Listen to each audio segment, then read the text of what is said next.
Jeep has been and should continue to be pretty busy moving forward, and it would be a shame if in all the hullabaloo they forgot about the Grand Cherokee. But good news, they haven't. For 2026, we have a number of changes coming, including a new front-end design, more colors, a simplified trim structure, and a new powertrain. Don't let me bury the lead, that one is likely to whip up a storm.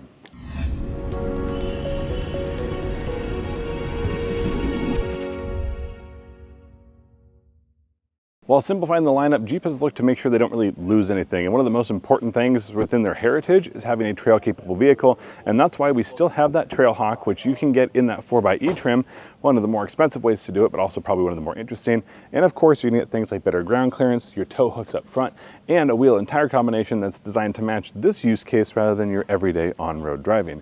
In this case, we have a Goodyear Wrangler Territory all-terrain tire. It's a 265/60 R18, which means plenty of sidewall, and this tread pattern is one that I'd be pretty comfortable taking off the beaten path, especially more than we have in that Summit model over there. On first glance, this doesn't look like it's all new, but honestly, that's probably for the best because the Grand Cherokee is an iconic badge within the Jeep lineup, and you don't want to look at it and go, I'm not so sure what that is. But more closely, you can see that this 7-slot grille design more closely matches what we get over in the new Jeep Cherokee, which I think is probably the direction the brand is going to be moving forward as far as their forward design. We also have new LED lights that have sort of a reversed or flipped checker design. And when it comes to cooling, well, because of the different powertrain options, we don't need the same kind of cooling. So things have been changed a little bit. There's a little bit more layering when it comes to your grille versus body color versus grille inserts. But don't worry, on a model here like this, which is a top-end Summit model, we have pretty much everything you come to expect in a fully loaded Grand Cherokee, and honestly with a little bit more punch. That's because of what's happening under the hood, so let's cover that now. Actually, before I get too far, let me cover what some of those trim changes are so that we're all on the same page. We now have the Laredo, the Limited, and the Summit as your mainline trims for the Grand Cherokee. There are going to be option packages within and some things you can change, but it's just meant to streamline the whole process. And trust me, the order sheet for a Jeep has never been particularly small, at least not as of late. If you get the Standard and Laredo, the lower end models of it, you'll come with the V6 Pentastar engine that we've known in this model for years. But if you want something a little bit different, there are two other options. On the higher end trims, Limited, Summit, and the Trailhawk, don't worry, that Trailhawk has not gone away, just not quite the same as the other three models. Those are going to be available with the 4xe plug-in system. But that middle one that comes standard on every Limited and Summit and is still available on that Laredo, that's going to be a 2-liter 4-cylinder turbocharged engine.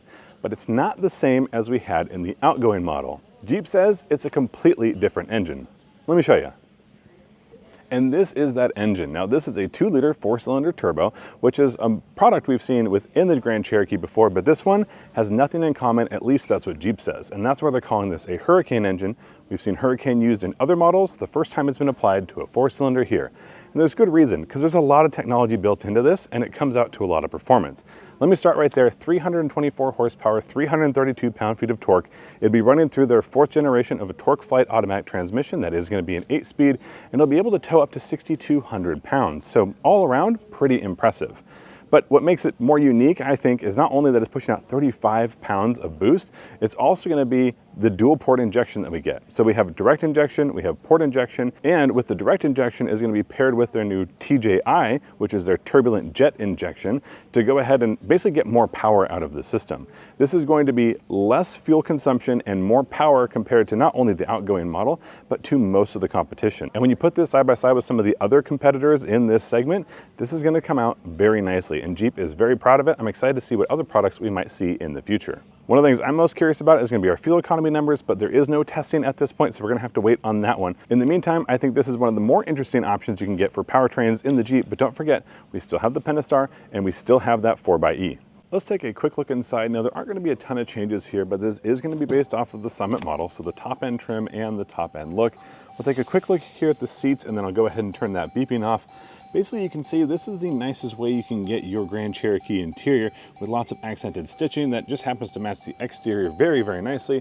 We also have a really nice door panel where we've got wood, that extra stitching, and an accent here on the Macintosh sound system. It's a really nice way to go ahead and highlight that, but time to go ahead and make the beeping stop, hop inside, and take a look at one of the biggest changes you'll see, and that's going to be here in the infotainment for the driver. Now, there are going to be 3 screens in here. You've got your driver screen, your infotainment, and then your passenger screen, but the infotainment screen is the big one. It's still running Uconnect 5, but it's now a 12.3-inch screen which just brings it up to scale with a lot of what we find in other models, not even direct competition, but also in the category that you'll find the Grand Cherokee competing in. It still has a ton of ways that you can make this your own. We've got our piano keys here at the top, mostly controls for things that hopefully you don't have to use too terribly often, like your emergency flashers or your auto on off. Down below, you'll also find some connectivity options, mostly used for charging, at least in this case, USB-A, USB-C, an auxiliary port, and HDMI, that one likely there for that passenger screen. More shiny black plastic around, but you'll find your switches, knobs, and dials here below. Press there and you'll find not only the key, but your 2 cup holders as well. From the driver's forward view, you'll see not much changes directly in front of you. The steering wheel is going to be the same. Up front, we still have a heads-up display, and we also have that Macintosh accent piece. A lot of speakers do a really good job of either blending in or standing out. I think this one does it in a really fun way. So if you haven't heard this Macintosh audio, you definitely should give it a listen, especially if that's something important to you. Let's take a look above us here. We still have an enormous panoramic moonroof, and that goes all the way back over where the rear passengers sit. Let's go ahead and climb in the back and see what the space is like there. We'll slide that seat a little bit farther forward so we've got some more room, but immediately looking in that door panel, all of the niceties that you got up front carry on to the rear. So the folks in the back are also having a premium experience. Premium to the extent that they have their own zone climate controls, and actually this one is a 4-zone climate, not just a 2 or a 3. It also means that we in the back will get heated and ventilated seats. Like I said, this is the way to go with luxury if you're looking for something that's not enormous. It's a little bit hard to do both. And if you look above you, again, that enormous panoramic moonroof that doesn't actually cut too much into the headroom. I'm 6 feet tall, and as you can see, I still fit. Now, I'm not just 6 feet tall, I'm 6 feet tall who sits tall, and I still have at full height, probably just about a finger's width worth of space, which is maybe half an inch or so. But there are a lot of vehicles, surprisingly, even in this category, that I don't fit in. And even if I'm close to that roof line, if I can see out of it, then honestly, it never feels too terribly cramped. All the changes that I've talked about today are not just applicable to the Grand Cherokee, but also to the Grand Cherokee L. So everything that you've known within the lineup is still going to be there, even though it might be positioned in a slightly different space.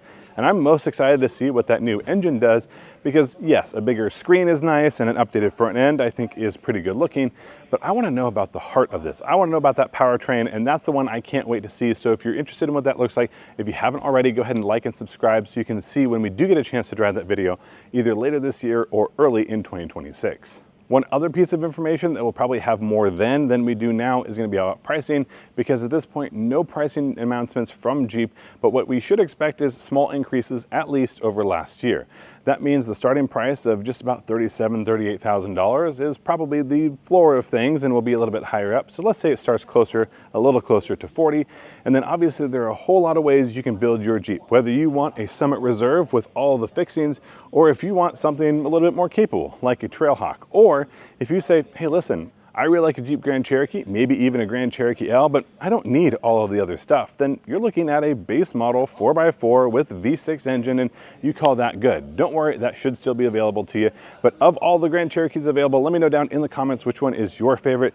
On my end, I really like the 4xe system in something like the off-road versions, because then you get a little bit of all worlds, but I'm very curious about that engine, which is just off screen, and honestly, I can't stop staring at it. So at this point, I need to step away. If you have any other thoughts, questions, comments, or concerns, you can leave those down below. Follow us on our Facebook page, our Instagram. Also, you can find us on our podcast, the Auto Buyer's Guide Podcast. Whether you listen on Spotify or Apple Music, or you want to watch us on YouTube, you have that option as well. Thank you so much for watching. Till next time, we'll see you down the road.